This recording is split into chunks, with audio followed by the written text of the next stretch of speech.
السلام علیکم جناب عمران خان صاحب اس وقت جیل میں صرف ایک مقدمے میں سزا کی وجہ سے ہیں۔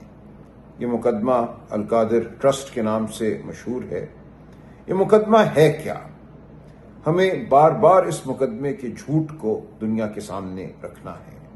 مقدمہ خان صاحب پر یہ بنایا گیا کہ برطانیہ میں ایک پاکستانی نژاد کاروباری خاندان، ملک ریاض صاحب کا خاندان، ان کی کچھ رقم فریز کی جاتی ہے، یعنی کہ انتظامیہ برطانیہ میں کچھ رقم کو جو بینک اکاؤنٹس میں موجود تھی اس رقم پر قدغن لگاتی ہے کہ اس کو ان اکاؤنٹ سے منتقل نہیں کیا جا سکتا، اور ایک تفتیش کا مرحلہ برطانیہ میں شروع ہو جاتا ہے۔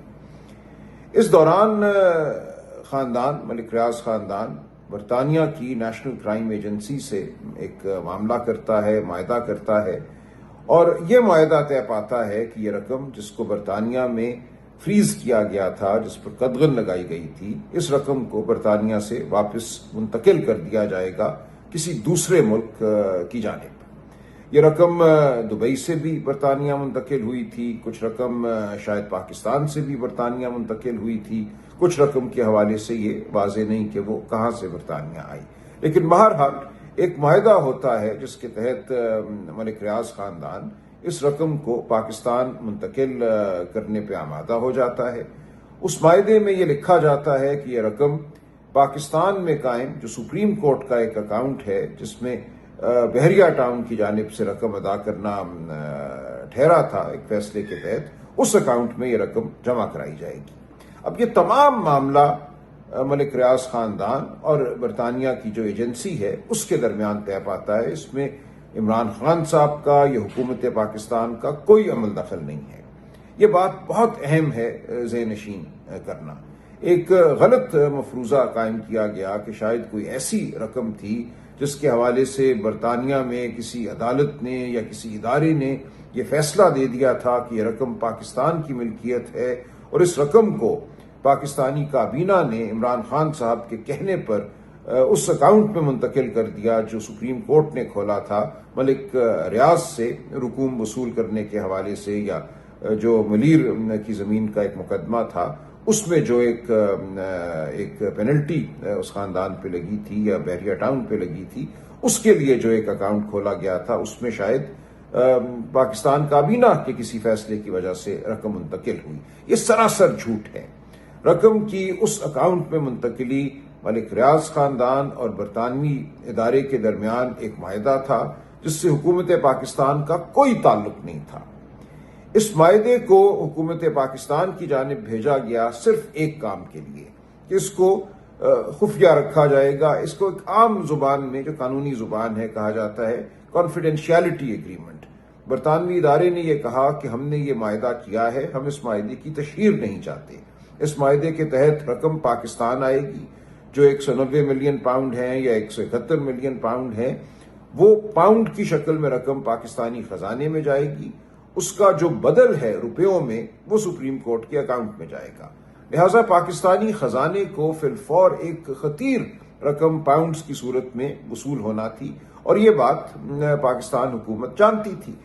پاکستان حکومت سے صرف یہ تقاضا کیا گیا کہ آپ ایک عام کانفیڈینشیلٹی ایگریمنٹ، یعنی کہ معاملات کو تحفظ دینا یا خفیہ رکھنے کا معاہدہ کریں گے، لیکن اس معاہدے میں یہ لکھ دیا گیا کہ اگر کسی قانونی کارروائی کے لیے اس معاہدے کو ظاہر کرنا ضروری ہو تو پھر آپ ظاہر کر دیجئے گا۔ تو کوئی بڑی قدغن حکومت پاکستان پر نہیں لگائی گئی، لیکن اہم بات یہ ہے کہ اس نان ڈسکلوجر یا کانفیڈینشیلٹی ایگریمنٹ سے پہلے ہی معاملات ملک ریاض خاندان اور برطانوی ادارے کے درمیان طے پا چکے تھے۔ ان معاملات کے تحت یہ رقم سپریم کورٹ کے اکاؤنٹ میں جانی تھی۔ اس سے پاکستان حکومت کا یا ریاست پاکستان کا کوئی تعلق نہیں تھا۔ اس حوالے سے برطانوی ہائی کورٹ کا ایک فیصلہ بہت واضح ہے، وہ کوئی بھی پڑھ سکتا ہے، وہ فیصلہ انٹرنیٹ پہ بھی موجود ہے۔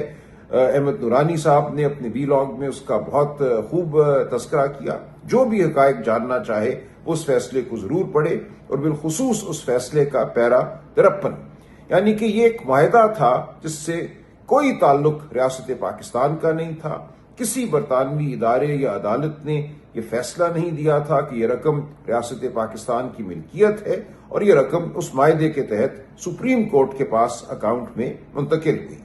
اب سپریم کورٹ کے پاس اکاؤنٹ میں منتقلی کا یہ مطلب ہے کہ یہ پیسہ سپریم کورٹ کی ثوابدید پر کہیں آگے جا سکتا تھا، اور سپریم کورٹ نے جب اس پیسے کو دیکھا تو انہوں نے یہ پیسہ آگے کہیں بھیجنے کی بجائے ریاست پاکستان کے حوالے کر دیا کہ جو بھی آئندہ معاملات ہوں گے، مقدمات چلیں گے، یہ پیسہ بہرحال ریاست پاکستان کو دے دیتے ہیں۔ لہٰذا ایک پیسے کا بھی ریاست پاکستان کو نقصان نہیں ہوا، نہ ایک پیسے کا عمران خان صاحب یا بشرا بی بی کو کبھی فائدہ ہوا۔ ایک یونیورسٹی القادر ٹرسٹ کے نام سے قائم کی گئی۔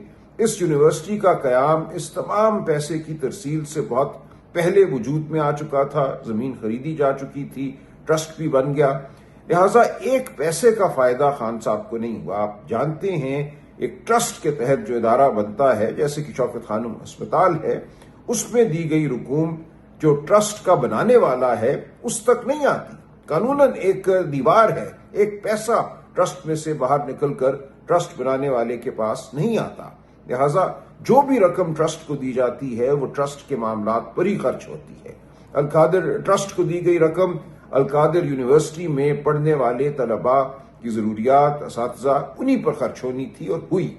یہ بات مقدمے کے دوران جو سرکار کے وکلاء تھے انہوں نے برملا مانی، جو گواہان پیش ہوئے انہوں نے یہ بات تسلیم کی کہ خان صاحب یا بشرا بی بی کو کوئی فائدہ اس تمام معاملے میں نہیں ہوا، اور یہ کہ ریاست پاکستان کو اس تمام معاملے میں کوئی نقصان نہیں ہوا۔